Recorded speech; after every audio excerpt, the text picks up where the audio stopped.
बता दिया है कि मैंने ये चीजें डिस्कस करनी है। This meeting is being recorded. उसको आपने जो है वो मेन बॉडी में आइडियाज को जो है आपने एलेबोरेट करना होता है। अब उन लॉन्ग एसेज में ये होता है कि आप एक आइडिया पर पैराग्राफ जो है वो डिस्क्राइब कर रहे होते हैं, लेकिन क्योंकि आप लोगों के मार्क्स लिमिटेड हैं, इसमें 20 to 25 मार्क्स का ऐसे होगा, तो आपने मैं यही कहूँगी कि मैक्सिमम 2 आइडियाज जो हैं आप एक पैराग्राफ में मर्ज कर लें, और ज़्यादा आइडियाज एक पैराग्राफ में मर्ज मत कीजिएगा, वरना वो जो है वो ज़रा हौच पौच हो जाएगा। तो 2 आइडियाज जो हैं आप एक पैराग्राफ में मर्ज कर लें। जैसे कि अगर आप प्लेयर्स ऑफ रीडिंग के बारे में लिख रहे हैं, सोशल मीडिया के बारे में लिख रहे हैं, तो उसके जो आपने बेनिफिट्स लिखने हैं सोशल मीडिया के, वो 2 बेनिफिट्स आप एक पैराग्राफ में लिख लें। और उसके बाद और हमेशा जब भी आपने कोई आइडिया लिखना होता है ना, ऐसे के हर पैराग्राफ की एक सबसे इम्पोर्टेंट चीज होती है टॉपिक सेंटेंस। आपने हर पैराग्राफ में एक टॉपिक सेंटेंस लिखना होता है कि मैं इस पैराग्राफ में ये बताने लगी। तो अब आपको 2 टॉपिक सेंटेंस लिखने पड़ेंगे क्योंकि आपने 2 आइडियाज बताने हैं। तो आपने वो 2 टॉपिक सेंटेंस जरूर लिखने हैं कि मैं इस पैराग्राफ में ये बताऊंगी, फिर आपने उसको थोड़ा सा एक्सप्लेन करना होता है, फिर उसके बाद आपने एग्जाम्पल देनी है, फिर उसी पैराग्राफ में दूसरा आइडिया के टॉपिक सेंटेंस देना है, आपने उसको थोड़ा सा एक्सप्लेन करना है अपने वर्ड्स में और एग्जाम्पल दे देनी है।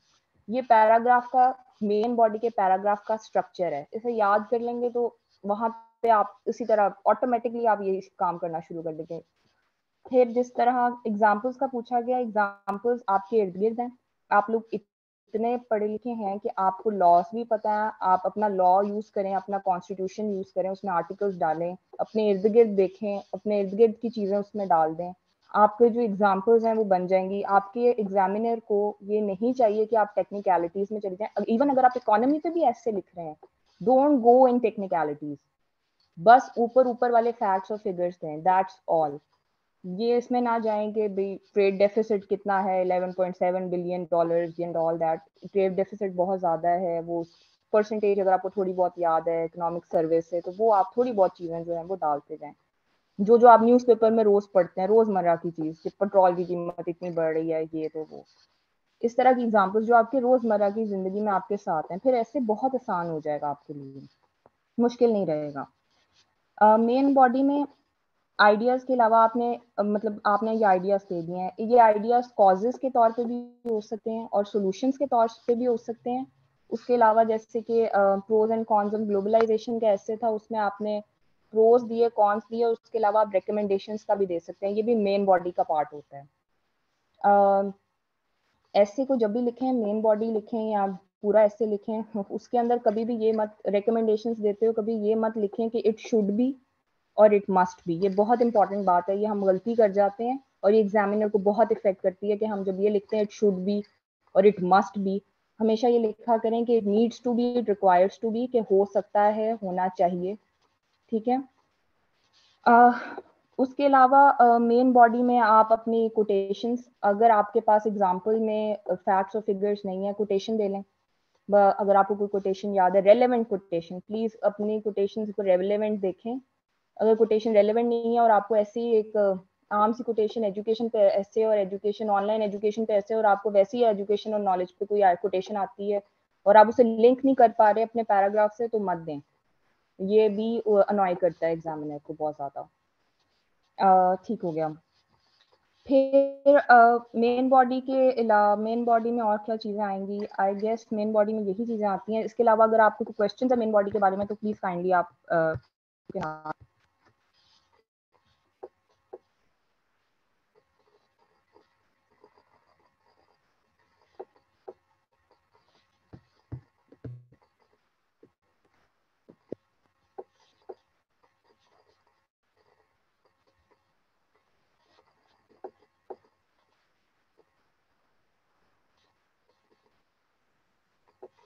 ठीक हो गया, सही है।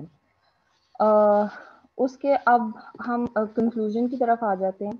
मैंने इस आप लोगों को जरा प्रिसाइज करके बता रही हूँ कि मुझे ये लग रहा है कि क्योंकि 12-13 दिन रह गए हैं, तो ऑफ कोर्स आप लोगों को ऑलरेडी आप लोगों को पता है, मैम इकरा ने पढ़ाया, सर एहसन ने आपको लोगों को पढ़ाया, sir maybe I am mixing the name, but वो उन लोगों ने आपको ऑलरेडी पहले बता दिया है. हाँ, should we write examples in every para?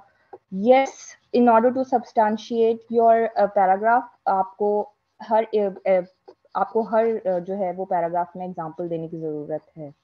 Otherwise जो है वो आप किस तरह अपने जो है वो आइडिया को सब्सटैंशिएट करेंगी या करेंगे?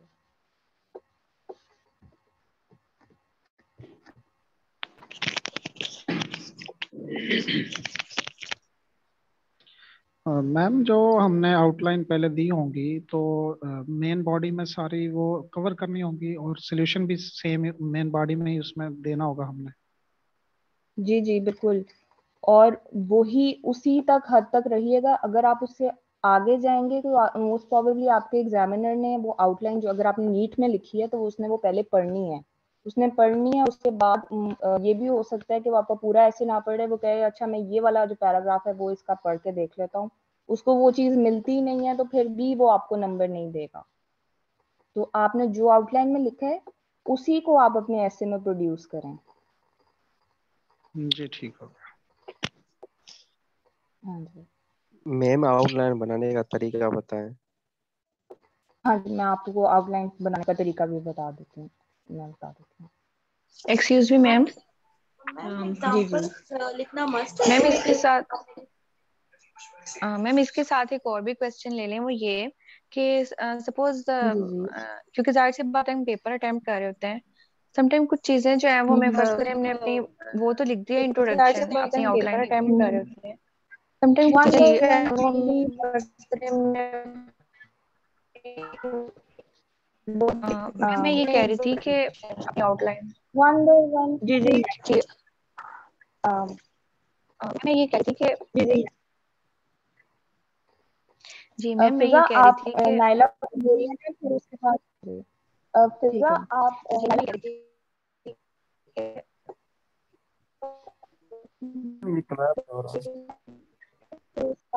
हेलो, अस्सलाम वालेकुम.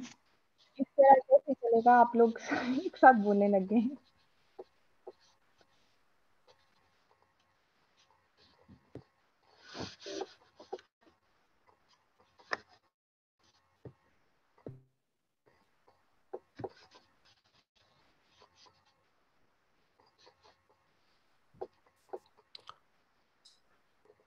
Excuse me ma'am, can you hear me?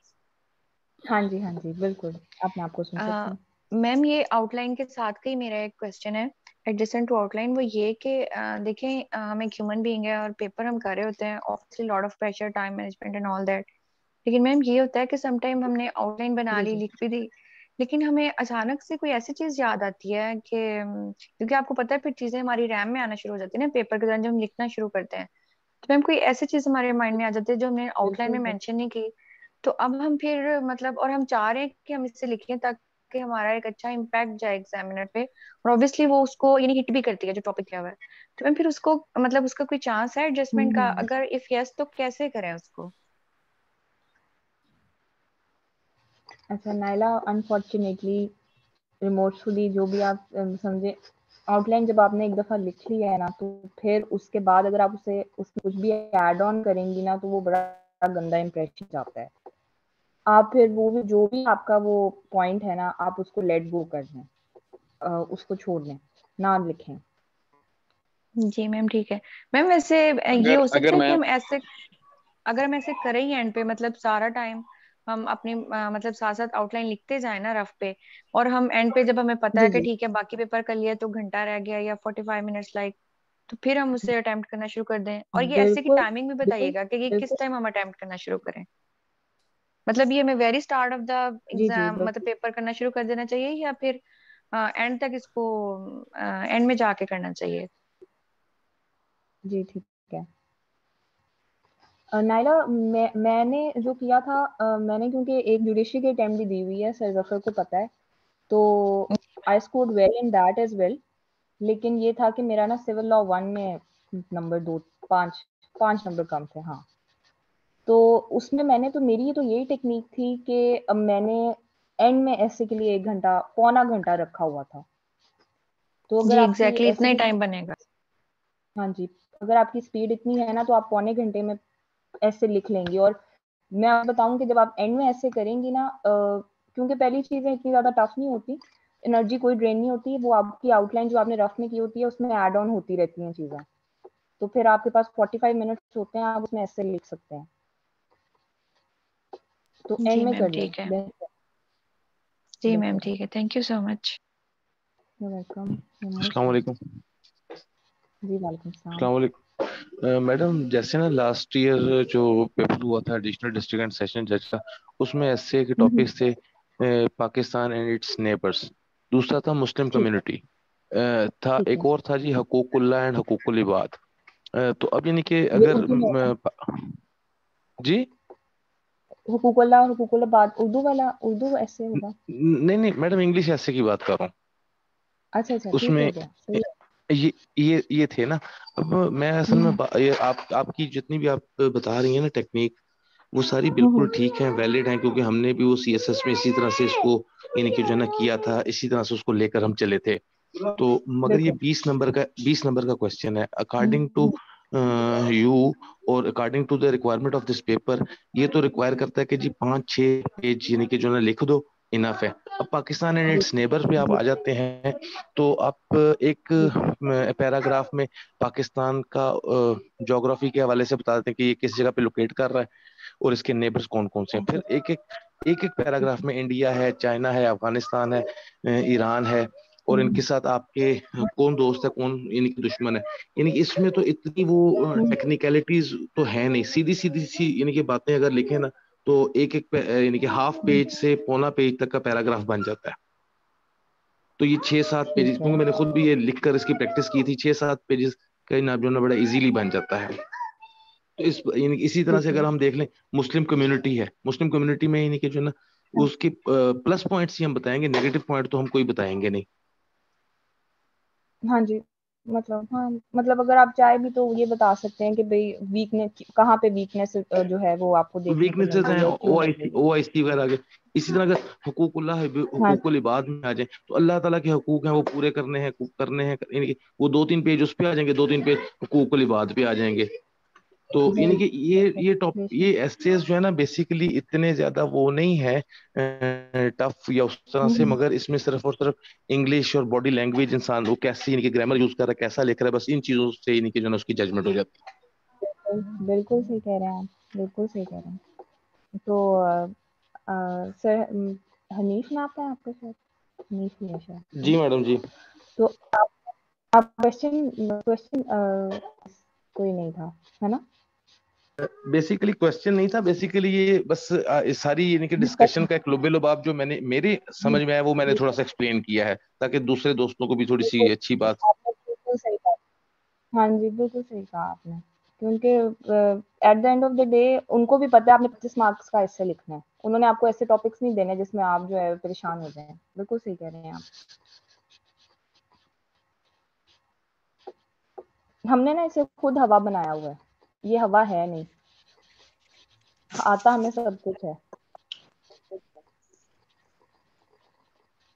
Hello. हाँ जी, हाँ जी, जी हेलो। जी। अस्सलाम वालेकुम मैम। मैम मेरा ये क्वेश्चन है कि जैसे आपने अभी सारा टॉपिक डिस्कस किया, इसमें जी जो जी हम ऐसे स्टार्ट करने लगे हैं तो इसकी जो outlines है, इससे हम आप फिर से इसको repeat पहले करिए ना, इलेबोरेट करें, आवाज। इंट्रोडक्शन है, मेन बॉडी है, उसके अंदर उसको रेट कर दो। अब आ रही है बस। हाँ जी, हाँ जी, हाँ जी। मैम मैंने ये कहा कि अगर हम उसकी आउटलाइंस बनाते हैं वो फर्स्ट और 2 पेजेस पे हम उसको पहले ड्रा कर लेते हैं, जैसे इंट्रोडक्शन है, फिर उसके बाद जो उसकी आपने हम्म, बताया मेन बॉडी जी में जी उसमें हम उसके की पॉइंट्स जो है उसमें लिखते हैं, जो भी टॉपिक है वो। मैडम कितने मतलब हम की पॉइंट्स यूज कर सकते हैं, यानी कि सब हेडिंग्स उसकी। जी जी, और ठीक है। फिर उसके बाद कंक्लूजन है, ये 1 और 2 पेजेस तक उसकी आउटलाइन बना लें। फिर जो हम ऐसे स्टार्ट करें वो उसी पॉइंट्स के ऊपर हम जो है पैरावाइज जो है उसको इलेबोरेट करते जाएं। जी जी। फिर क्योंकि 25 मार्क्स टू 20 का ऐसे होता है, तो मेन बॉडी में मैं ये कहूँगी कि आपके टोटल 6 to 7 पॉइंट्स से ज़्यादा नहीं होने चाहिए। 6 to 7 पॉइंट्स मैं समझती हूँ कि 6 to 7 पॉइंट्स ही अगर आप एक्सप्लेन करने में तो बहुत ज़्यादा हो जाएंगे। और उसमें से अभी आपने कुछ मर्ज भी करने होंगे। आउटलाइन में आइडियाज मर्ज मत करिएगा, आउटलाइन में आइडियाज अलग अलग लिखिएगा, वो आगे पैराग्राफ में मर्ज कर लिएगा। यानी कि मैडम मेरा कहने का मकसद है कि ये जो हम आउटलाइंस की 1-2 पेजेस को हम एक्स्ट्रा रखेंगे और ऐसे हम लेवल से स्टार्ट करेंगे, ऐसे ही है ना? आउटलाइन हम पूरी लिस्ट बनाएंगे। जी जी जी जी जी बिल्कुल, आपने एक लिस्ट करना है जिस तरह आपका ये होता है इंडेक्स होता है या आपके कंटेंट्स होते हैं, तो आप उसमें इंट्रोडक्शन और फिर आप उसके बाद उसके लिस्ट करते हैं। जैसे जी बुक जी के शुरू लिखा लिस्ट होती है, फर्स्ट जी चैप्टर जी में ये है, 2 में ये है, 3, इसी तरह जबरदस्त, मैसेज ये को भी इसी तरह यही लेकर चलेंगे। ऑब्जर्वेशन है, ऐसे ये बिल्कुल यही करना है आपने, बिल्कुल।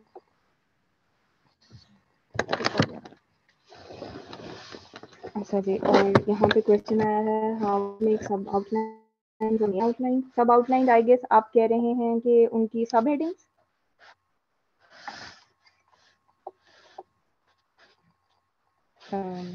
सब हेडिंग्स कह रहे हैं आप? अच्छा जी, दूसरा ये हाँ, सब हेडिंग्स आपने इंट्रोडक्शन लिखा, ठीक है, इंट्रोडक्शन में आउटलाइन में एक सेकंड में सर आमिर का जो है वो आंसर कर दूं।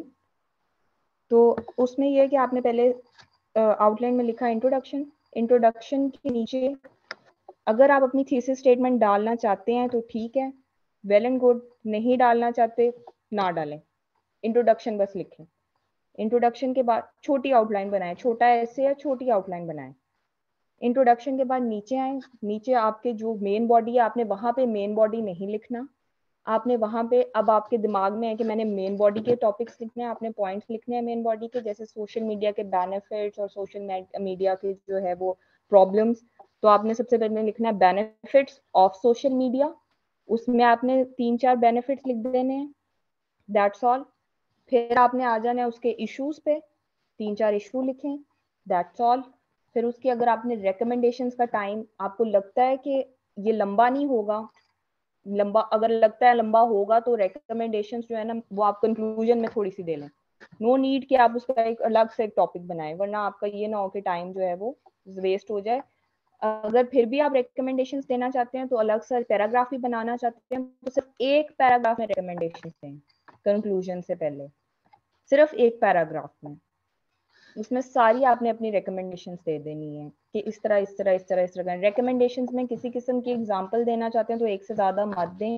एग्जांपल आप रिकमेंडेशंस में किस तरह की दे सकते हैं वो आपको पता ही है कि आप बाकी दुनिया से अपने आप को कंपेयर करके, सिर्फ रिकमेंडेशन में सिर्फ रिकमेंडेशन लिखें, कोई नीचे हेडिंग्स ना दें, ठीक है। और कंक्लूजन में सिर्फ कंक्लूजन लिखें, कुछ नीचे मत लिखें, conclusion full stop, that's all.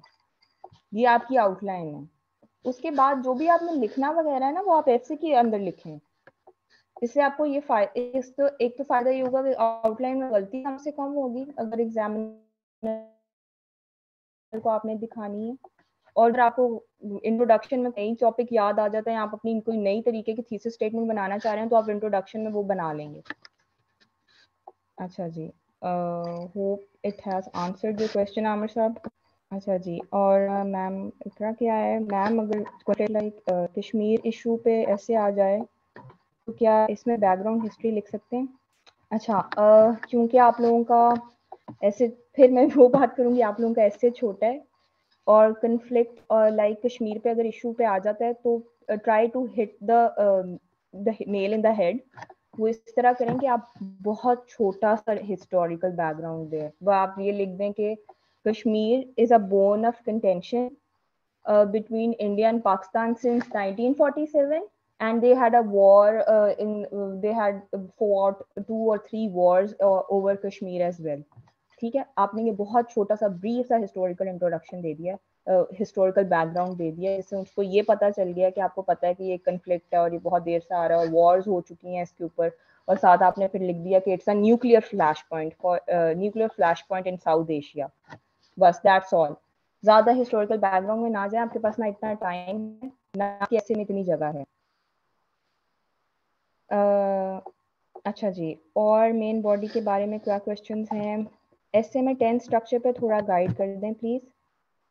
अच्छा, टेंस स्ट्रक्चर ऐसे में आप प्रेजेंट पे जाते हैं, प्रेजेंट इंडेफिनिट पे, और बाकी अगर आप चाहें तो आप हैज वगैरह भी यूज कर सकते हैं, ठीक है। लेकिन प्रेजेंट में यूज करें, शुड बी प्रेजेंट टेंस। अच्छा, अगर आपके पास गुड नॉलेज नहीं है तनवीर साहब, मुझे नहीं लगता कि जहाँ पे आप लोग हैं आप लोगों के पास गुड नॉलेज नहीं है किसी टॉपिक का। आप लोग खुद अभी आप लोग खुद बैठ के किसी भी टॉपिक, किसी भी पेपर को निकाल लें, एक ना एक टॉपिक पे आप लोगों के पास नॉलेज है। आप लोग एवं ही सोचते होते हैं, ये हमारे ना प्रेशर होता है जो हमें ये कहता है कि हमें नहीं आता, आप लोगों को आता है। आप लोगों को ये सोच के बैठना है उधर कि मुझे आता है और मैं कर सकता हूँ, और जेनेरिक सोचें, ज्यादा टेक्निकलिटीज में मत जाएं। जेनेरिक सोचेंगे तो आपको पता चल जाएगा हाँ मुझे जनरली इन चीजों का पता है, तो आपको टॉपिक्स का नॉलेज है। अभी भी अगर मैं आप लोगों को जो है वो कोई टॉपिक्स दूं तो आप कहेंगे हाँ इसमें से 2 या 3 तो मुझे आते हैं। अच्छा जी, अगर एग्जाम्पल्स ना लिखें और अगर एक पैरा में दे एग्जाम्पल तो अच्छा, अगर एग्जाम्पल्स ना लिखें, अच्छा ठीक है। फायदा ऐसा है कि अगर आप एक पैरा में एग्जाम्पल्स दे रहे हैं ना, तो आप ठीक है आपने दे ली, अब दूसरे पैरा में एग्जाम्पल नहीं आ रही तो एटलीस्ट आप ये करें कि अपने टॉपिक सेंटेंस को ना एलेबोरेट करें। कि मतलब अगर ऑनलाइन एजुकेशन पे है और आप ऑनलाइन एजुकेशन के बारे में कुछ लिख रहे हैं, तो आप उस ऑनलाइन एजुकेशन के बारे में आपको कोई एग्जांपल नहीं आ रही है, तो एटलीस्ट आप उसको थोड़ा सा एलेबोरेट करें कि इसने जो है वो दूर दराज के लोगों को कनेक्ट कर लिया है, इसने जो है एजुकेशन को ज़रा फ्री कर दिया है। तो ये भी एक तरह की एग्जाम्पल बन जाती है ना। तो इस तरह आप जो है वो उसको थोड़ा सा एलेबोरेट जरूर करें अपने टॉपिक सेंटेंस को। अच्छा, कितनी आउटलाइंस बना दें? अच्छा, 20 मार्क्स के ऐसे में आप, मैं तो ये कहूँगी 1 पेज से ज़्यादा लंबी आउटलाइन मत बनाएं, लेकिन अगर आपकी राइटिंग बढ़ी है तो 1.5 पेज तक आउटलाइन बनाएं, उससे ज़्यादा आउटलाइन ना बनाएं। 20 मार्क्स के ऐसे में आउटलाइन बनाना मैं तो ऐसे भी नहीं बनाती।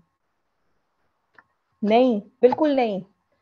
आपको सर ने राशिद जमाल की बुक जो है वो रेकमेंड की है, उसको पढ़ें, कोशिश करें उसको 2 ऐसे रोज के पढ़ें। उसके बहुत आसान लिखते हैं वो मेरे सर भी हैं, तो मैंने उनसे पढ़ा हुआ है।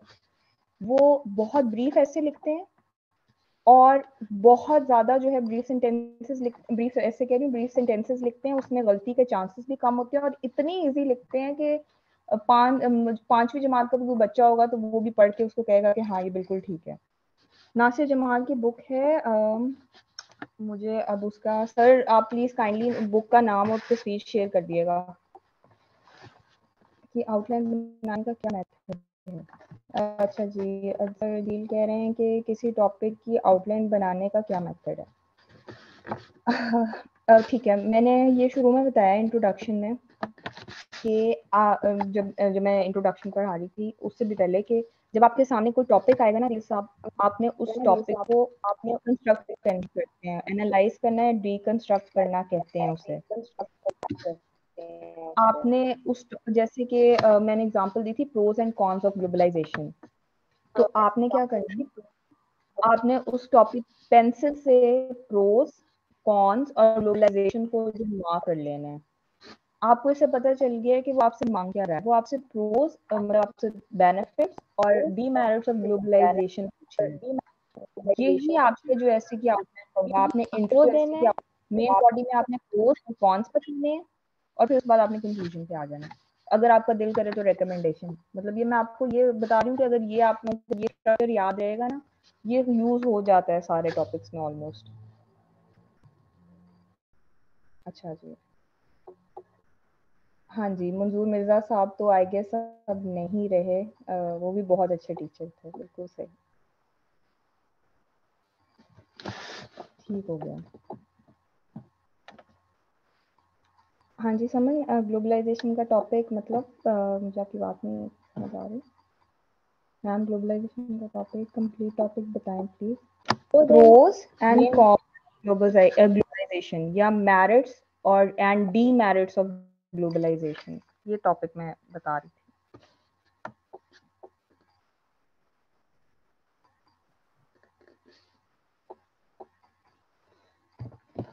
अच्छा जी, अब हम कंक्लूजन पे चले जाएं। कंक्लूजन का मैंने पहले भी आप लोगों को बता दिया जो है वो क्या होती है। कंक्लूजन बेसिकली आपके जैसे वो आपने बताया था ना इंट्रोडक्शन में कि आपने आया क्या बताना है। कंक्लूजन में आपने ये कहने आपने वो आपने डिफरेंट वर्ड्स, अच्छा इंट्रोडक्शन और कंक्लूजन के प्लीज वर्ड्स जो है ना वो मिलते जुलते ना, क्योंकि ये आपका एग्जामिनर जरूर पढ़ता है ये दोनों चीजें। तो आपने कंक्लूजन और इंट्रोडक्शन में कुछ हद तक सिमिलर चीजें लिखनी होती हैं, तो आपने उसमें अपनी वोकैब जो है वो ओवरलैप ना करे, आपकी वो कोशिश करें कि उसमें वेरिएशन लेकर आए। बाकी ऐसे में चलें वो ओवरलैप कर भी रही है, वो हो भी रहा है, लेकिन उसमें कोशिश करें कि वेरिएशन लेकर आए। तो कंक्लूजन में आपने तमाम ऐसे में जो कुछ बता दिया है ना, आपने उसकी एक समरी लिख देनी है, छोटी लिखनी है। कंक्लूजन हमेशा इंट्रोडक्शन से छोटा होता है। अब मैं इस चीज के मैंने बहुत सारे टीचर्स चेक भी कराया है, कंक्लूजन में कभी भी कोटेशन नहीं होती। नासिर जमाल है उनका नाम, CSP है वो भी। कंक्लूजन में कभी कोटेशन नहीं होती। कंक्लूजन आप क्या होता है, आप कंक्लूड कर रहे हैं, आप उसके ऑथर हैं, आप उसके राइटर हैं। कंक्लूजन में कभी कोटेशन वगैरह मत लाएं, कोई एग्जाम्पल नहीं होती, कुछ नहीं होता। बस आपने जो ऐसे में बताया है पहले उसको शॉर्ट करके लिखते हैं, और शुरू में आप लिख दें in a nutshell, thus it can be concluded, और इस तरह के जो आप जो है हैंस, इस तरह जो आपके वर्ड्स हैं उससे आपने जो है वो कंक्लूड करना होता है। ठीक है, अब कंक्लूजन के बारे में तो कोई क्वेश्चन नहीं है ना। अब मैं कुछ बेसिक सी बातें ऐसे की बताना चाह रही हूँ कि ताकि वो भी आप लोग जो हैं वो गलती हम कर देते होते हैं, मैं भी करती होती थी।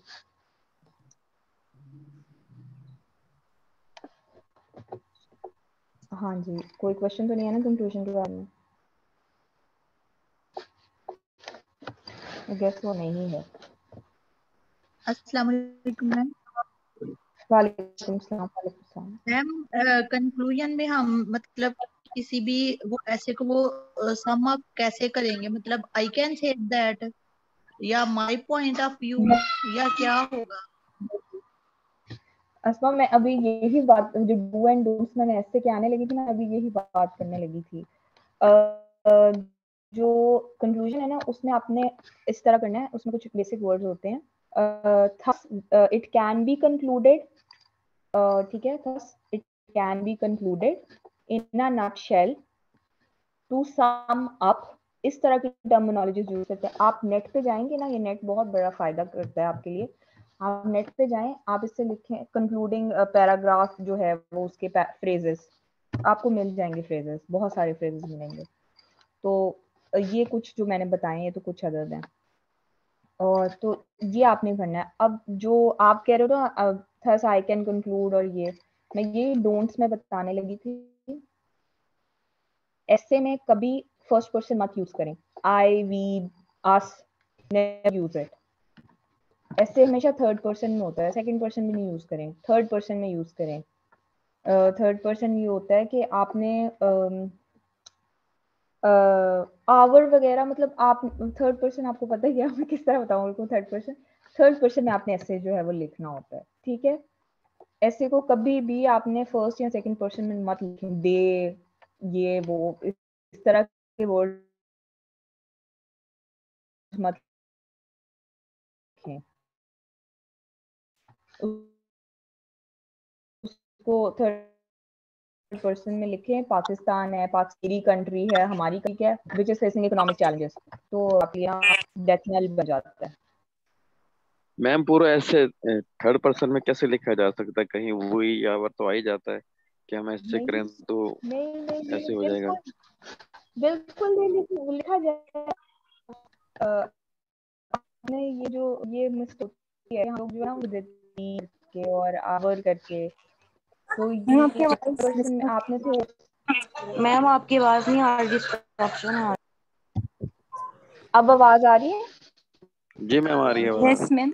मैम ये फर्स्ट पर्सन और सेकंड पर्सन का बताएं कैसे वो नहीं लिखना और थर्ड पर्सन लिखना है, या आपकी आवाज कट गई थी। हाँ जी, आपने वी, अस, दे, देम, ये इस तरह की चीजें नहीं लिखनी होती। जैसे पाकिस्तान के ऊपर कोई ऐसे आ जाए, Pakistan democracy in Pakistan is facing challenges, तो उसमें आपने ये नहीं लिखना Pakistan our country is facing many challenges और democracy very weak in our country. इन आपने उसको लिखना होता है democracy is weak in Pakistan. उसको आप थर्ड पर्सन में लेके जाएं, कभी भी आपको अपने साथ मुंसलिक नहीं करना। ये ऐसे का बहुत इम्पोर्टेंट एक होता है जो कि हम जो है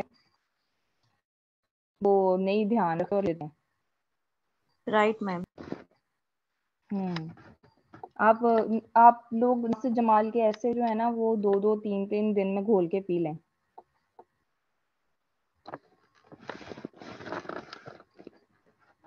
वो आप लोगों को फायदा देंगे।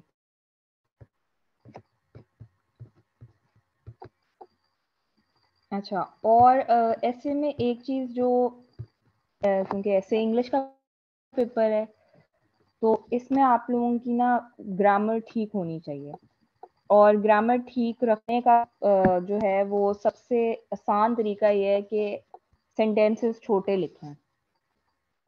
सेंटेंसेस छोटे इस तरह लिखें कि जैसे कि पाकिस्तान के बारे में अगर लिखना है आपने तो Pakistan is a developing country, full stop.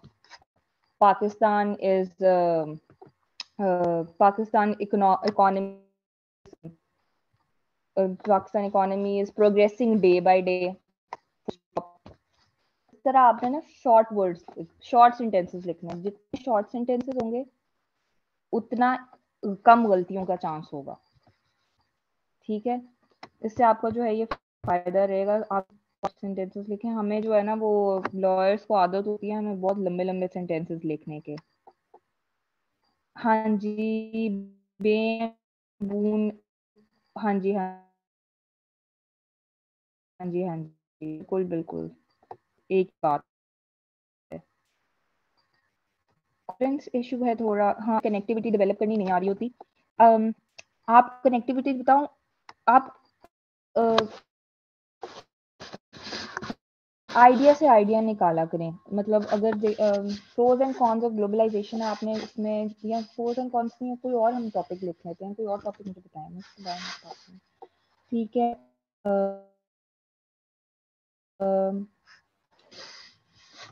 चलो मैम, तो आपने pros and cons of globalisation लिखा, आपने उसमें सबसे पहला लिख दिया है कि भाई लोगों में जो है वो कनेक्टिविटी बढ़ गई है।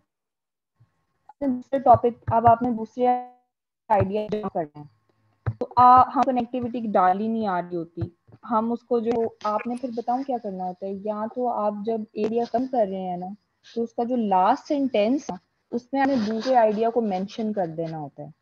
जैसे कि मैं ये बताती हूँ आपको एग्जांपल कि the world is connecting through varied ways, through telephone, through mobile phones, etc. And this has also opened gates for online education. ठीक है, अब मैंने जो उसका लास्ट सेंटेंस था ना उसमें मैंने ऑनलाइन एजुकेशन की बात कर दी है अपने एक आइडिया के लास्ट सेंटेंस में, और मैं फिर अगले जो आइडिया मैंने डिस्कस करना है ना ऑनलाइन एजुकेशन डिस्कस करूंगी। एक तरीका ये होता है। दूसरा तरीका ये होता है कि आप कोहेरेंस कैसे डालते हैं। आप इजी जो है आप उसमें ये ले moreover, furthermore, additionally, in addition to, the above. तो इस तरह का जो ये जो वर्ड्स होते हैं आप ये डालेंगे ना तो आपकी कनेक्टिविटी बन जाएगी।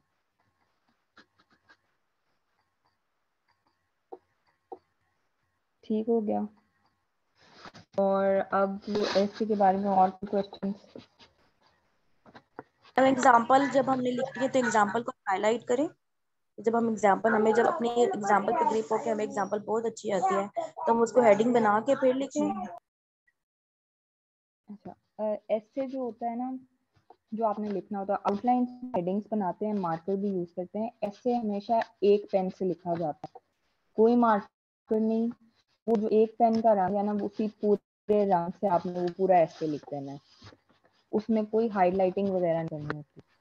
मैम ऐसे फिर ये पेन से लिखा आउटलाइन जाता है। होती हैं, इनको अगर दोबारा से हम इसका मेन बॉडी लिखें तो फिर उसके हेडिंग के लिए हम मार्कर यूज ना करें? मैंने वही बताया कि आउटलाइन में आप मार्कर यूज करें।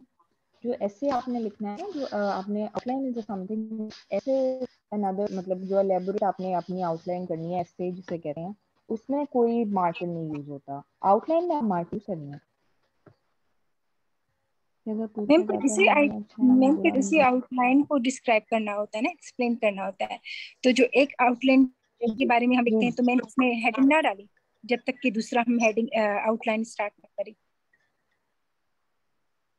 नहीं नहीं नहीं, बिल्कुल नहीं। आप मतलब कह रहे हैं कि एक पॉइंट जब हमने डिस्कस कर लिया तो दूसरा पॉइंट नहीं, नहीं आपने कोई आउटलाइन नहीं डाल, आपने कोई मार्कर यूज करना बताने के लिए कि ये मैं इंट्रोडक्शन अच्छा, आ रही हूँ, ये मैं यानी मेन कि हमने जो बॉडी लगी आउटलाइन हुई है। बता रहे हैं जिसमें हम एक जी आउटलाइन जी, के बारे में बता रहे हैं तो उसी सेम पेन से लिखना है, यानी कि हमने मार्कर यूज नहीं करना। बिल्कुल बिल्कुल। जैसे कि हम जी जी, अच्छा अच्छा जी बिल्कुल जी बिल्कुल। आपको मार्कर यूज नहीं करना, कोई हेडिंग्स नहीं करनी है। आउटलाइन आउटलाइन में हेडिंग्स वगैरह डाली। अब जब आपने ऐसे जो है ना, जो एक्सप्लेनेशन आपने लगानी है, जो जितनी भी एक्सप्लेनेशन लिखनी है आपने, वो आपने उसमें कोई हेडिंग्स नहीं देनी, कोई मार्कर यूज नहीं करना।